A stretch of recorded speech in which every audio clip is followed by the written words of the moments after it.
Hi everyone, thank you so much for 100k subs. This is so special and it means so much to me. And if you asked me 2 years ago when I only started this project, I didn't really believe this day would come. So thank you so much, I appreciate it a lot. And I made this little video for this occasion where I'm going to show you how I draw my logo and play the music of it. And I'm going to talk a little bit about the materials I use and stuff like that. So hope you enjoy.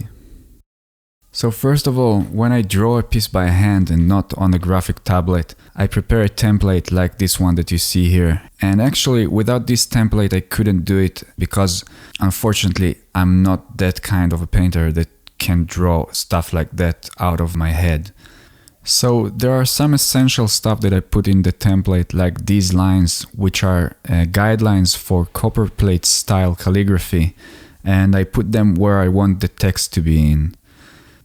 Then there are these vertical lines which indicate the rhythmic position of the notes. Each line stands for an eighth value.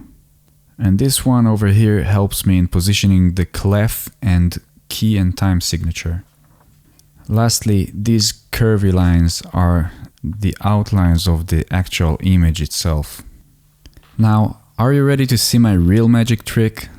So here it is. It's my light table. How cool is that?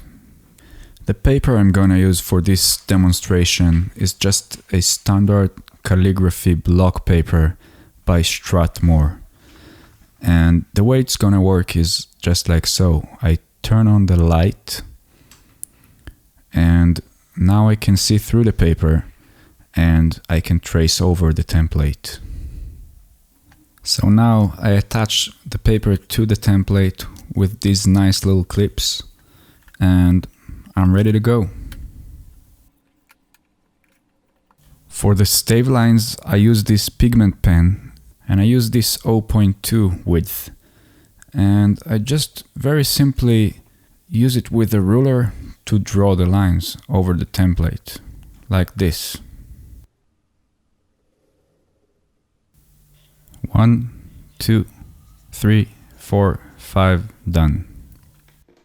For the final bar line I use this 0.4 pen, just the same way.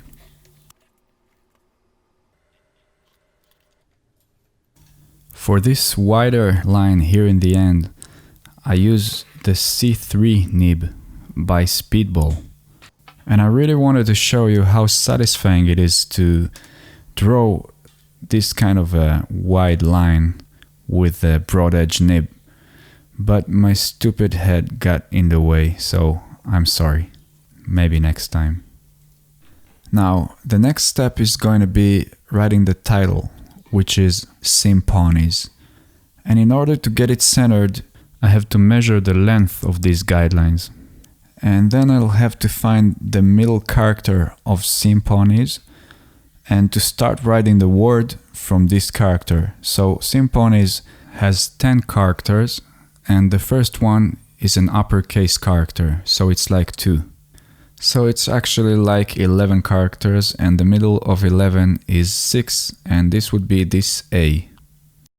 These guidelines are approximately 10 centimeters and the middle would be right here at 5. So I'm going to put a little mark here and then I'm just going to outline the title with the pencil starting from the middle A around this mark and going from there to the end of the word, and after that I'll go backwards from this A to the beginning of the word. And as you can see now, I have the title nicely centered above the musical stave.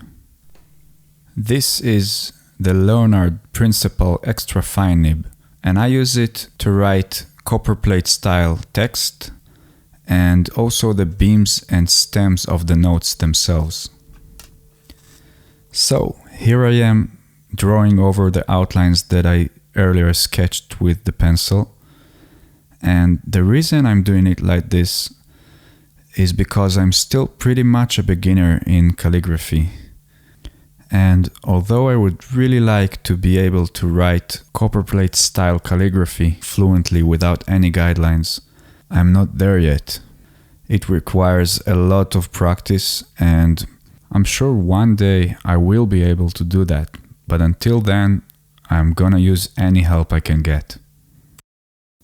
Now, after the ink has dried, I'm just going to erase the pencil leftovers before I move on to the next step of drawing the notes.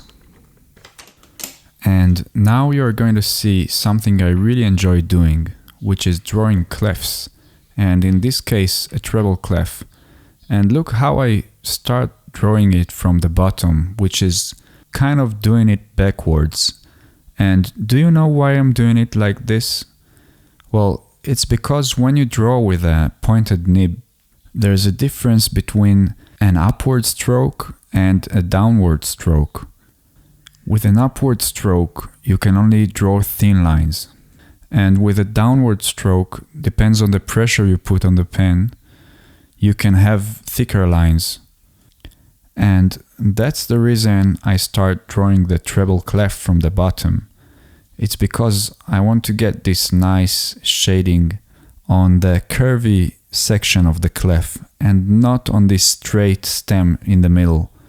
And in order to do that, I need to start from the bottom with an upward stroke, so I can come back with a downward stroke on the curvy section. And while I was talking about the treble clef, I'm just finishing the sharps of the key signature, which is D major. And right before I draw the actual notes, I'm going to lay out these ledger lines with the pigment pen again. Okay, for the note heads, I use this B2 nib by Speedball, which is a round edge nib, as you can see. And this is just a perfect tool to draw note heads because I can just press in one spot and it gives me a perfect circle. So see how it works.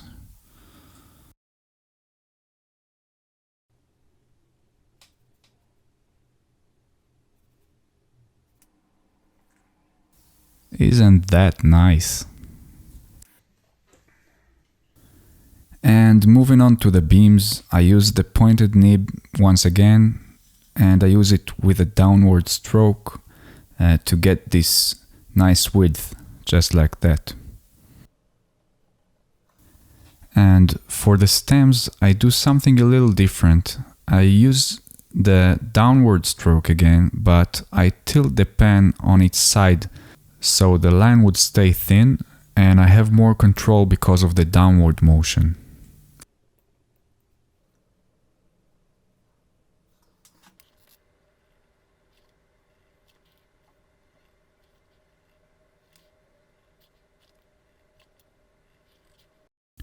Whoops, somehow I forgot this last note head, so I'm going to complete it now. And there's just this last stem left, and that's it. So now the only thing left is to see how this little thing sounds.